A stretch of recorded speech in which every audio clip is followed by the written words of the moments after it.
తెలంగాణ రాజకీయాల్లో బాబుమోహన్ గారి పేరు కొద్దిగా పరిచయం అవసరం లేదు. బట్ ఆయన టీడీపీలో ఎమ్మెల్యేగా గెలిచి మంత్రిగా కూడా పనిచేసినటువంటి నేపథ్యం ఆయనకు ఉంది. అదేవిధంగా రాష్ట్ర విభజన తర్వాత టీఆర్ఎస్ పార్టీలో జాయిన్ అయ్యి ఆ పార్టీలో కూడా ఎమ్మెల్యేగా గెలవడం జరిగింది. తర్వాత అనివార్య కారణాల వల్ల బీజేపీ పార్టీలో జాయిన్ అయ్యి మొన్న కూడా పోటీ చేసి ఓడిపోవడం జరిగింది. సో ఏదేమైనా పార్టీలు మారినా కూడా ఆయన రాజకీయ నేపథ్యం ప్రతి చోట చేశారు పార్టీలు. అదే ఏదేమైనా రాజకీయ నేపథ్యం అయితే ఆయనకి మంచి నేపథ్యం ఉన్నటువంటి పరిస్థితి మనం చూస్తున్నాం. అనూహ్యంగా ఇప్పుడు కొత్త విషయం అయితే తెరపైకి వచ్చింది. ఆయన ప్రజాశాంతి పార్టీ తీర్థం పుచ్చుకోవడం జరిగింది. అంటే ఎవరు ఊహించిన విధంగా కేఏ పాల్ గారు పెట్టినటువంటి ప్రజాశాంతి పార్టీలోకి ఆయన వెళ్ళడం వెనకాల ఆంతర్యం ఏంటి? ఎందుకంటే వాళ్ళు మంచి పేరున్నటువంటి పార్టీలో పనిచేసినటువంటి బాబుమోహన్ గారు ఇప్పుడు ప్రజాశాంతి పార్టీలోకి వెళ్ళడం వెనక ఆంతర్యం ఏంటో ఆయన మాటలో తెలుసుకునే ప్రయత్నం చేద్దాం. బాబుమోహన్ గారు నమస్కారం. నమస్కారం అండి. బాబుమోహన్ గారు చాలా ఒక నటుడిగానే కాకుండా రాజకీయంగా మంచి నేపథ్యం ఉన్నటువంటి మీరు అంటే చాలామంది ఒక్కసారి టక్కున ముక్కు నీళ్ళేసుకునే పరిస్థితికి వచ్చారు జనాలు చాలామంది కూడా. అందరూ ఏంటి ప్రజాశాంతి పార్టీలోకి బాబుమోహన్ గారు వెళ్ళడం ఏంటి, ఎందుకు ఇలాంటి పరిణామాలు చోటు చేసుకున్నాయి, అసలు ఏం జరిగింది అనేది చాలామందికి ఒక క్వశ్చన్గా మిగిలిపోయింది. అంటే నేను బీజేపీలో ఉన్నప్పుడు టీడీపీలో ఉన్నప్పుడు టీడీపీ బీజేపీ ఒకటే. టీడీపీ బీజేపీ ఒకటే, రెండు ఒకటే, కలిసి పోటీ చేసేది, కలిసి రాజ్యాలు వెళ్ళినాయి. ఢిల్లీలోనే ఇప్పుడు బాలయోగి ఊరికనే స్పీకర్ అయినా ఢిల్లీకి బీజేపీతో పొత్తు వల్లనే కదా, టీడీపీ నుంచి కదా ఆయన, జేమ్సీ బాలయోగి. అంతే కదా. అట్లా బీజేపీ వేరు కాదు, టీడీపీ వేరు కాదు. నేను ఆ కండవ ఇక్కడ రెండు కండవలు వేసుకొని ప్రచారం చేసేది కదా. ఇప్పుడు నరేంద్ర గారు ఎంపీ, నేను మినిస్టరు, నాకు ప్రచారం చేసుకున్నా, ఆయనకు ప్రచారం చేసిన కనుక అది వేరే పార్టీ కాదు. ఎందుకంటే నేను 2 సార్లు ఎమ్మెల్యేగా కూడా నేను టీడీపీ బీజేపీ కలిసే టీఆర్ఎస్లోకి వచ్చిన తర్వాత ఎలయన్స్ అండి, ఎలయన్స్ అదే పొత్తు, మిత్రపక్షం అనే పోటీ చేసేది. కనుక టీఆర్ఎస్ కూడా వేరు కాదు. కేసీఆర్ ఎవరు, ఆయన కొడుకు పేరేంది, ఎన్టీ రామారావు. కనుక ఆయన అసలు నన్ను రాజకీయాలకు తెచ్చిందే కేసీఆర్. టీడీపీలో నన్ను బలవంతంగా చంద్రబాబుతో నన్ను ప్రెషర్ పెట్టించి నన్ను తీసుకుపోయి ఆయనే కదా మెదక్ జిల్లా మంత్రి, ఆయనే 3 నెలలు పండుకొని నాకు ప్రచారం చేసి నన్ను ఎమ్మెల్యేని చేసిండు. 3 నెలలు జోగిపేట నుంచి రాలేదండి హైదరాబాద్కి రాలే కేసీఆర్ గారు. దామోదర్ నోడగొట్టాలని చంద్రబాబు శపథం ఎప్పుడో కొడుగుడ్లు వేసిండట, ఏదో కథ అది 10th ఇప్పుడు. కనుక నేను కేసీఆర్ వేరు టీడీపీ వేరు అని నేను ఎప్పుడు అనుకోలేదు. అలాగే బీజేపీ వేరు కూడా ఎప్పుడు అనుకోలేదు. కనుక ఈ 3 నాయే, నేను ఇంట్లోనే 3టికి కూడా. కనుక ఇప్పుడుది కొత్తది. టీడీపీలో అంటే నా దేవుడు ఎన్టీ రామారావు గారు అప్పుడు నన్ను ప్రచారాలకు పంపేది, అది అది అది వేరు.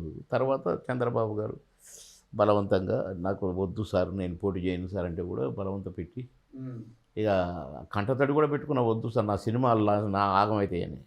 అప్పుడు రోజుకు 5-6 షూటింగ్లు. ఆ టైంలో బ్రేక్ పోయి నేను మేకప్తోనే పోయి నామినేషన్ వేయాల్సిన పరిస్థితి వచ్చింది. ఉదయం మేము ఆ 15 రోజులు ఉదయం మేము ప్రచారం చేసేది, నైట్ వచ్చి షూటింగ్ చేసేది. ఆ 15 రోజులు పోటీ చేసిన 15 రోజులు అలా స్టార్ట్ అయింది. ఏమొచ్చిందో కేసీఆర్ గారు ఎందుకు అయిందో, నేను ఒక తప్పు చేయలేదు, భూ కబ్జాలు చేయలేదు, నేను ఇంకేమైనా లంచాలు తీసుకోలేదు, గవర్నమెంట్ భూములు అమ్ముకోలేదు, సింగూరు నీళ్ళు వ్యవసాయానికి ఇచ్చిన, డబుల్ బెడ్రూములు కట్టిన, అన్ని మండలాలలో రోడ్లు వేసిన, వాటర్ ట్యాంకులు కట్టిన.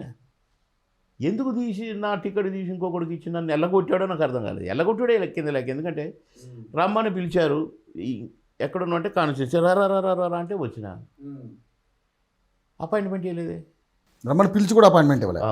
మరి అప్పుడు నేనేం చేయాలి, నేను వచ్చి 45 minutes అని, నేను ఇంకొక 5 minutes చూస్తా, నేను వెళ్ళిపోతాను, మరి నీ ఇష్టం, మళ్ళీ రాను చెప్పు. కాదు నేను మాట్లాడిన ఫోన్లో మాట్లాడుతున్నట్టు, నో అసలు నన్ను ఎందుకు తీసేయాల్సి వచ్చింది ఒక మాట చెప్తే సంతోషం. క్లారిటీ ఉండాలిగా మీకు కూడా. నీకు ఎందుకు కొన్ని కారణాల వల్ల తీసేసినానంటే సంతోషం నాకు. నేను అడగను, నేను ఇంట్లో మీ ఇంట్లో పాగి పని చేసుకుంటానని నేనే ఉంటా, ఇట్లా అన్నా. తీసేయంటే నేను ఓకే 5 నిమిషాలు కానీ వెళ్ళిపోయింది. ఇకపోలేదు. 2వ రోజు 3వ రోజు నాకు ఫోను, లక్ష్మణ్ అన్నా మీరు చేరాలన్నా అమిత్ షా గారు తీసుకురమ్మంటుండు ఢిల్లీ, మార్నింగ్ ఫ్లైట్కి వెళ్ళాలి మనం.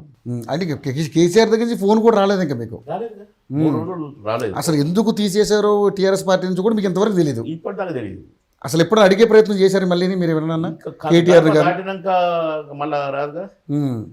నేను గడప దాటితే మళ్ళీ రాను, ఆలోచించుకోండి అని చెప్పిన కదా కేటీఆర్కి. ఆ జగదీష్ రెడ్డి ఏదో మాట్లాడితే ఇది మా విషయం, మీకు సంబంధం అని అన్నా.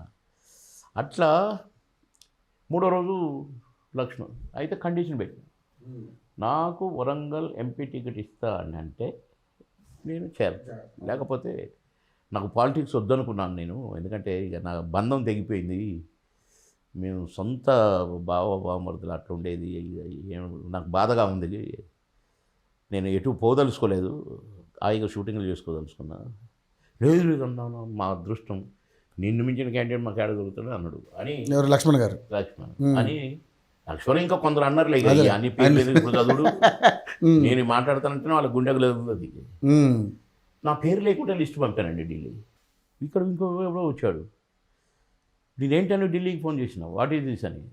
అయ్యయ్యో మీ పేరు లేదు బాబు గారు, లిస్ట్లో మీ పేరు లేదు, ఒక్క పేరుతోనే పంపారు, మేము ఇయ్యక తప్పలేదు. జిల్లా రాష్ట్ర అధ్యక్షుడు చెప్పి పంపిన లిస్టుని ఓకే చేయాలి కదా అని అంటే ఇక అప్పుడే రిజైన్ చేద్దాం అనుకున్నా. మళ్ళీ నేను ఇప్పుడు ఎటు పోను, టీఆర్ఎస్లాగా పోలేను, కాంగ్రెస్లాగా పోలేను, నా దేవుడు ఎన్టీఆర్కి ఇష్టం ఉండదు అని అనుకొని ఇక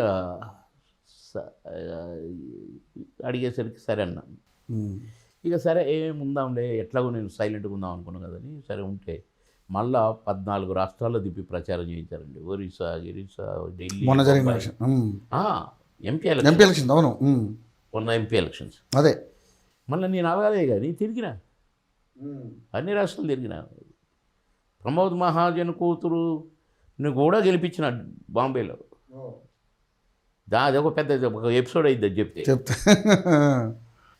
అట్లా చేస్తే మళ్ళా ఎమ్మెల్యే పొడి నాకు వద్దు అని నేను ప్రెస్ మీటే పెట్టి చెప్పిన, నాకు ఎమ్మెల్యే టికెట్ వద్దు, నేను నాకు ఎంపీ టికెట్ కావాలి, ఎవరికైనా ఇచ్చుకోండి అని కూడా చెప్పిన. కానీ మళ్ళీ జిల్లా అంతా పనిచేసిన, జిల్లాలో పనిచేసిన, ఏ మంత్రి వచ్చినా నేనే రిసీవ్ చేసుకున్నాను, కాన్స్టిట్యూన్సీని కూడా నేనే మెయింటైన్ చేసిన. 3వ లిస్టులో ఇస్తారా సార్ నాకు? 3వ లిస్టులో అది పోటీ ఉందంటే ఒక మాట, ఎక్కడో అక్కడ నా క్యాడర్ పక్క పార్టీలలో అడ్జస్ట్ అయినాక నాకు 3వ లిస్టులో ఇచ్చి మళ్ళీ డి క్యాడర్, నేను డి గ్రేడ్ చేశారు. డి గ్రేడ్, ఆ డి గ్రేడే చేశారు. సరే ఎంపీ టికెట్ అని ఇస్తారంటే ఇది లేదు. మిమ్మల్ని అసలు ఎంపీ టికెట్ ఇస్తామని చెప్పాక తీసుకొచ్చారు, చెప్పారు, మళ్ళీ చెప్పారుగా. ఇక 6 నెలలు ఉంది అది, ఈ టికెట్ ఆ టికెట్ అయితే అది చేద్దు, ఇప్పుడైతే నువ్వు ఇక్కడ చేయాల్సిందే అన్నారు. నామినేషన్ అయితే చూస్తే ఎవరు పలకరా. ఇక్కడ ఇన్ని ప్రాబ్లమ్స్ ఉన్నాయి, గ్రూపులు అయినాయి, ఏంటి నాకు ఇది క్లియర్ చేయండి అని ఫోన్ చేస్తే ఎవరైతే నేను వదిలేసుకున్నా మరి ఏం చేయండి నేను. సరే ఎంపీ టికెట్ అని ఇస్తున్నట్టు ఇక్కడ వేరే వాళ్ళని పెట్టి నా పేరే లేదు అక్కడ, ఇక్కడ కూడా వాళ్ళ నేను జిల్లా అధ్యక్షులకు వరంగల్ వాళ్ళకు ఫోన్ చేస్తే సార్ ఫలానా వాళ్ళకు వాళ్ళని ప్రచారమే చేసుకోమని చెప్పారు, ఫలానోడు మందకృష్ణ మాది అని చెప్పారు, కృష్ణప్రసాద్ అని ఐపీఎస్ ఆఫీసర్ చెప్పారు అని. నేను ఈ మధ్యనే విన్నా, 2 రోజుల క్రితమే విన్నా. అక్కడ ఒక ఎమ్మెల్యే ఉన్నాడు, టీఆర్ఎస్ ఎమ్మెల్యే, అతను బీజేపీలో చేరుతున్నట్టు అతను టికెట్ అటు ఇప్పుడు ఎంపీ టికెట్. ఇంకా నేను ఎట్లుంటా బ్రదర్ ఆడ చెప్పండి. 3 సార్లు నరేంద్ర మోడీ గారు వచ్చారు, నాకు ప్రోగ్రాం కూడా చెప్పలేదు ఈ 3 నెలల్లో. అమిత్ షా గారు వచ్చారు, అంటే మిమ్మల్ని సైడ్ చేశారు ఆల్రెడీ, అంతే కదా, అర్థమైపోయిందా. ప్రధానమంత్రి వస్తే నాకు ప్రోగ్రాం ఉండదు. ఈరోజు కూడా ఉన్నారు ఆయన ప్రధానమంత్రి. నిన్న కూడా ప్రోగ్రామ్ నాకు 3 రోజుల నుంచి నాకు వస్తుంది మోడీ గారిది అని అనుకుంటున్నాను నేను. ఓకే. కానీ ఆయన నన్ను చూడంగానే నవ్వుతాడు సినిమా యాక్టర్ అని. లేదు, ఎప్పుడైతే లేదో ఆదిలాబాద్కు డిసైడ్ అయిపోయినాడు. డిసైడ్ అయ్యారు. ఓకే. ఇక అదిగాక వాళ్ళ 3 రోజుల క్రితమే తెలిసింది నాకు సంగారెడ్డి వస్తుంది పటాన్చేరు. పటాన్చేరు, అవును. మీటింగ్ పటాన్చేరు అంటే సంగారెడ్డి జిల్లాగా నేను అంతే అంతే, అవును. అప్పుడంటే మెదకు, అంటే సంగారెడ్డి, మళ్ళీ ఇప్పుడు సంగారెడ్డి. ఇక ఇది కూడా నాకు ఇన్ఫర్మేషన్ చెప్పనప్పుడు నేనేం చేయాలి బ్రదర్? ఎందుకు కేఏ పాల్ గారి దగ్గర కంటే నాకు ఆత్మమిత్రుడు కేఏ పాల్. అసలు నేను ఇక్కడ ఎందుకున్నా తెలుసా? కేఏ పాల్ గారి బ్రదర్ డేవిడ్ రాజు గారి ఇల్లు గిన్నె. నేను కేఏ పాల్ గారు వచ్చినప్పుడల్లా నేను ఇక్కడికి వచ్చేవాడిని ఫిలిం నగర్ నుంచి. ఇది డీసెంట్గా పిన్ డ్రాప్ సైలెంట్గా ఉంటుంది. అరే భలే ఉంది ఇది, ఎప్పుడన్నా షిఫ్ట్ అవ్వాల్సి వస్తే ఇక్కడికి రావాలనుకున్నా. ఇది నెక్టర్ గార్డెన్స్. నెక్టార్ గార్డెన్ తీరా చూస్తే మా పెదబాబు చనిపోయినప్పుడు ఒక 1 year అక్కడ ఉన్నా కానీ నాకు ఉండబుద్ధి కావట్లేదు ఆ ఇంట్లో. అది రెంట్కి ఇచ్చి ఇక్కడ ఒకటి అపార్ట్మెంట్ అబ్బాయిది ఎదురుది తీసుకొని నెంబర్ 3 3rd floorలో 1 అందులో ఉన్నా. ఒక ఫైండ్ ఇది అమ్మటానికి వచ్చింది. ఇమ్మీడియట్గా అడ్వాన్స్ ఇచ్చి పారేసిన. అది అమ్మిన ఫిలిం నగర్ది, ఇది కొన్నా. ఈ లోపల పాపం ఆయన చనిపోయిండు, డేవిడ్ రాజు గారు. అట్లా నేను ఫ్యామిలీ ఫ్రెండ్ను. నేను నాకు అమెరికా నుంచి కూడా మాట్లాడేవాడు. నేను ఇప్పుడు బీజేపీలోకి వచ్చినాక కూడా ఎన్నిసార్లు మాట్లాడాడు, ఎన్ని మెసేజ్లు, అసలు అవి చూస్తే మీరు ఆశ్చర్యపోతారు. అట్లా ఆత్మీయుడు. అయితే నన్ను అంటే నువ్వు అందరికీ ప్రచారానికి వెళ్తే నాకు రావా అని అన్నారు కేఏ పాల్ గారు. భలేవారు సార్, నేను అందరూ ఇప్పుడు రాజీనామా చేసి కూడా నువ్వు బీజేపీకి రాజీనామా చేసినావు కాబట్టే అడుగుతున్నా నేను. అసలు ప్రచారం ఎందుకు? నువ్వు కాకినాడ నుంచి పొడిగి మన పార్టీ నుంచి అంటే నేను ఇప్పుడు మళ్ళీ అటు వస్తే ఈ నుంచి ఆడి పారిపోయిండు అంటారు. తెలంగాణ నుంచి ఆంధ్ర పారిపోయాడు అంటారు. పారిపోయిండనే వాడతారు, పదం అదే వాడతారు కదా. కనుక వద్దు సార్, నేను మీకు ప్రచారానికి వస్తాను, నేను మాత్రం పోటీ చేయను. ఎందుకంటే నేను పాలిటిక్సే వద్దనుకున్నా. ఇక అసలు ఈ పోటీలు గీటీలు చేయటం లేవు. మరి నువ్వు వరంగల్ ఎంపీ నాకు టికెట్ ఇవ్వలేదు కాబట్టి అని అన్నావు కదా, మరి నేను ఇస్తా. సరే మీరు ఇస్తే తీద్దాం, లేదు సార్ మీరు ఇక్కడ పార్టీ పోటీ చేయట్లేదు కదా అని అన్నా. వచ్చేసిన నేను. మళ్ళా తెల్లారే పిలిచిండు. ఏం సార్ అంటే, నువ్వు రా నేను చెప్తాను, నువ్వు రా నువ్వు చెప్తానంటే, ఇవాళ రాను సార్, నేను కొద్దిగా దూరంగా ఉన్నా. కీసర్ దగ్గర మా ఫ్రెండ్ వాళ్ళు శివాలయము ఓపెన్ చేసారు, కట్టుకున్నారు వాళ్ళ పొలంలో, బాగా పెద్ద టెంపుల్ కట్టి. సరే అక్కడికి నన్ను ఒకసారి వచ్చి పొమ్మంటే, బాగా ఫ్రెండ్ నాకు, నేను రానని చెప్పిన అనమాట. ఇక నిన్న తప్పలా, వస్తున్నావా? వస్తున్నా సార్. పోయింది. పొంగనే కాదు ఇక నేను డిసైడ్ అయిపోయినా, పార్టీలో రావాల్సిందన్నారా? నేను డిసైడ్ అయిపోయినా, మేము అక్కడ పోటీ చేస్తున్నా, నీ కోసం ఇక్కడ కూడా పోటీ పెడతాం అన్నాడు. పోటీ చేద్దాం సార్ అన్నా. లేదు ప్రెస్ వాళ్ళకి వస్తున్నారు, ఇప్పుడు నేను అనౌన్స్ చేస్తున్నాడు, చెయ్యి అన్నా. చెయ్యి అన్నాను, రానే వచ్చారు. ఇప్పుడు నేను కండ వేస్తున్నాను. ప్రెస్ ముందు ఎట్లా అంటా నేను నో అని? మీరు చేసుకోండి సార్, మీ ఇష్టం. నేను ఇప్పుడు ఏ పార్టీలో లేను కదా, మీకు ప్రచారానికి వచ్చినప్పుడన్నా నేను వేసుకోవాలి, తప్పదు కదా. ప్రచారానికి అయితే కమిటీ అయిన కదా, మీ ఇష్టం అన్న. అనగానే టకార్క వేసేసి, ఇక బాబు మనకు వరంగల్ టికెట్ డిక్లేర్ చేస్తున్నాను నేను. పాపం ఆయన ఈ లౌకికంగా మాట్లాడటం రాదు కదా అన్నాడు. సరే నేను చెప్పిన, నేను సార్కు ప్రచారం చేయడానికి, సారు ఎంపీ అయితే ఎంత ఉపయోగమో, వారికి ఉన్న ఫారెన్ పరిచయాలతో ఎంత ఉపయోగం అయిందో ఇండియాకి నాకు తెలుసు. ఈయన ఎన్ని ఫండ్స్ దిగలడు కూడా నాకు తెలుసు. 2 విమానాలు మెయింటైన్ చేసిన ఆయన అనగా 2 ఇంకా ఉన్నాయి, మేము 2 విమానాలు ఉన్నాయి అంటున్నాడు. అట్లా సరదాగానే నువ్వు పోటీ చేయాల్సిందే అంటే సరే అన్నాను. ఇక నిన్నటి నుంచి వచ్చే ఫోన్లు, ఆ మెసేజ్లు చూస్తే ఇక డిసైడ్ అయిపోయాను. పోటీ చేయాల్సిందే వరంగల్ నుంచి. వరంగల్ నుంచి. ఉమ్.